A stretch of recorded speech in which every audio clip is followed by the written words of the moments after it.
All right, it's January 17th, 2025. Let's jump right in. So what happened this week in Chicago? The big news united everyone from the left to the right, to transit activists, to urbanists, to really everyone in Chicago was just thrilled this week that Mr. Dorval Carter, the CEO of the CTA, the Transit Association, stepped down today. The Twitter account that I follow, the Is Dorval Carter Fired Yet Twitter account, which every day just tweets no, was very disappointed that he wasn't fired, but he did step down. He's taking a $750,000 a year hospital CEO job. Somehow that's a normal transition, but he will no longer be the CEO of the CTA. He basically got the funds for the Red Line extension down south, the federal funds, $2 billion or so, and then had a celebratory press conference last week, if you remember from last week, and then rode off into the sunset. His chief of staff is now the interim CEO, which means that there is no permanent leader of the CTA or CPS or the Public Housing Authority in Chicago. And so not a ton of leadership at the top right now. The other giant news this week in Chicago was unfortunately not great news. The S&P, which rates organizations on how risky they are to loan to and how creditworthy they are, from cities to companies to other things.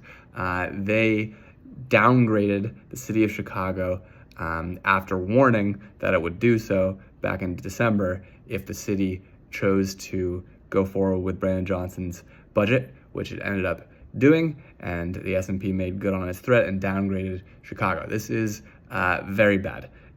We've had a couple of upgrades in the last couple of years because the city has elected to proactively pay down more of its debt than it has had to by law, and so it's basically getting ahead of the game. It got some credit from the ratings agencies for doing so, like getting extra credit. Essentially, we look a little bit better, a little bit less risky because we've done it. And then this budget came along and kind of turned that around. So what that does, because we're riskier to loan to, it makes our cities, our interest that we have to pay on our debt as a city higher.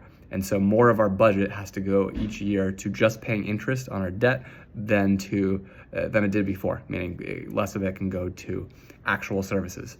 More of it has to go to servicing the debt. So that was bad, and that was really big news. And then the day after, literally the day after, I think the mayor may have had an announcement like automatically go out by accident. They didn't realize that it was going to be timed this way, but the day after, they announced that they wanted to raise it this year, or maybe leading into next year, they want to raise $830 million more in debt as a city, which the day after a national ratings agency says, sorry, you are not as creditworthy as you were before, is about as big a cell phone as you can do. So that was big news. If you remember Susana Mendoza from last week, she's the comptroller. She is clearly going to be mayor, to run for mayor, and she just keeps lighting into Brandon Johnson every single week. So did Alexis Giannoulias, whose name I can't really pronounce. He is the Illinois Secretary of State. He is also probably going to be, he's talked about as a possible front runner as well. He also lit into the Johnson administration this week over the debt fiasco. And if you may know him as online as the basically very hot Illinois Secretary of State. He's, I think, at the Gay Pride Parade, he had very he won a wet t-shirt contest sort of thing. I don't know the exact specifics of it, but that's him. So you might see him in the news in the next year or two. All right, I got about a minute left. CTU contract discussions have not really gone anywhere since last week. However, the CTU president, Stacey Gates, who was very controversial, it came out that she compared the CPS CEO, who, remember, the CTU was fighting with and through Brandon Johnson got fired essentially. She compared him to an IEP student who couldn't be suspended because he's an IEP student. That caused a shitstorm. She apologized publicly, and then it later came out that she had actually done the same thing, the same sort of comparison with Kanye West a couple years ago. So yeah, not a great look for CTU. There was also this week a city council proposal that was put forth and is being considered now to ban being mayor while being employed by an agency that the city does business with. That's obviously directed at the mayor. I don't think it'll pass, but it just shows how much kind of acrimony is flying around. All right, real quick. This is good news, there were only 24 bird deaths flying into McCormick Place in 2024 after 1,200 in 2023 after McCormick Place put up a special film to prevent birds from flying into it. So that's good news.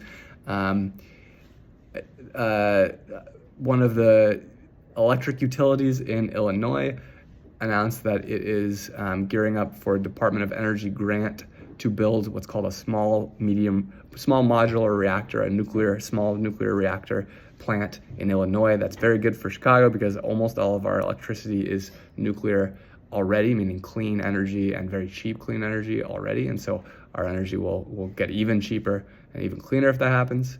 The United Center, the owners of the Blackhawks and the Bulls announced that they have,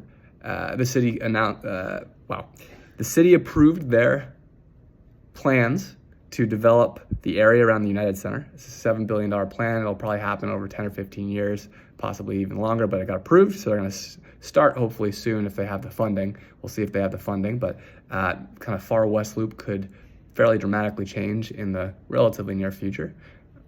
The 25 mile per hour speed limit that I mentioned last week was going to be voted on this week, but it got pulled at the last minute because it seems like they don't have the votes for it, so you can continue driving 30 miles per hour.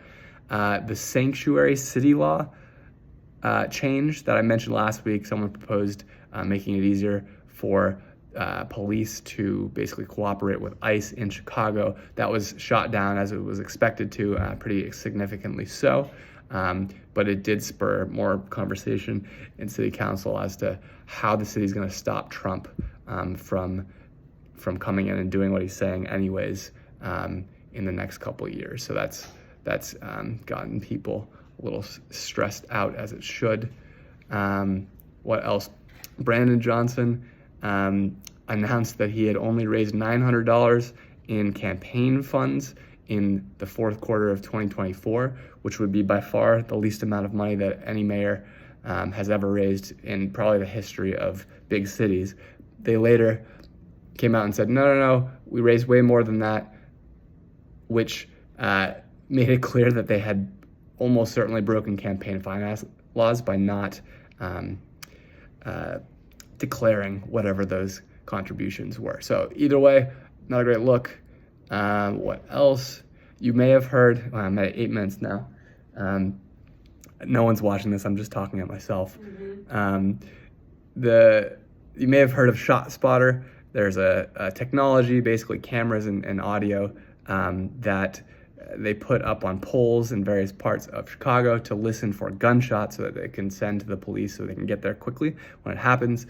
Mayor Johnson nixed that program very controversially last year, but now it looks like there is, for some reason, a competitor to the ShotSpotter tool being tested out. So it may come back in a slightly different form after a very controversial fight against it. So it's unclear why his administration is doing that, but it seems to be happening.